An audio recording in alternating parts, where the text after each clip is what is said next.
بسم اللہ الرحمن الرحیم۔ میں ایک ایسا وظیفہ آپ لوگوں کو بتا رہا ہوں جس کے کرنے سے چاہے جتنا بھی کوئی گناہ گار ہو، اللہ تعالیٰ جتنی تعداد میں گناہ گار ہوں، اللہ تعالیٰ اس وظیفے کے ایک مرتبہ کرنے سے ان تمام گناہ گاروں کو بخش دے گا، ان کو بخش دے گا، جن کے آگ سے چھٹکارا عنایت فرما دے گا۔ وہ وظیفہ اور ایک یہ بات بتا رہا ہوں کہ کائنات کی کسی بھی اسمبلی سے، جو مسلمان اسمبلی ہے، اس میں سے کوئی بھی ایسا قانون اگر پاس کیا جائے جس سے کسی بھی شخصیت کو، کسی بھی انسان کو یا لوگوں کو نبی کریم صلی اللہ علیہ وسلم سے زیادہ ترجیح ملے، ان سے ان کا مرتبہ زیادہ محسوس ہو،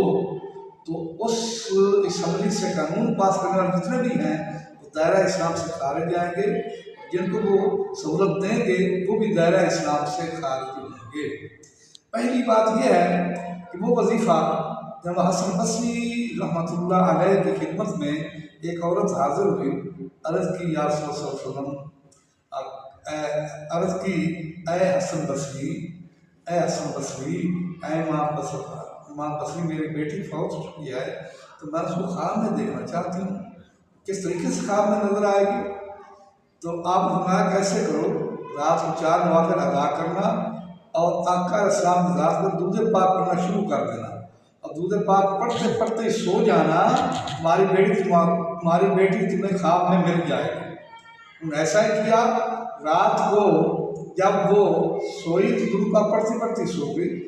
اور اس نے خواب میں دیکھا بیٹی اس کے بڑے عذاب میں ہے، کارکن کا اس کا لباس ہے، اور وہ بیٹی اس کی جو ہے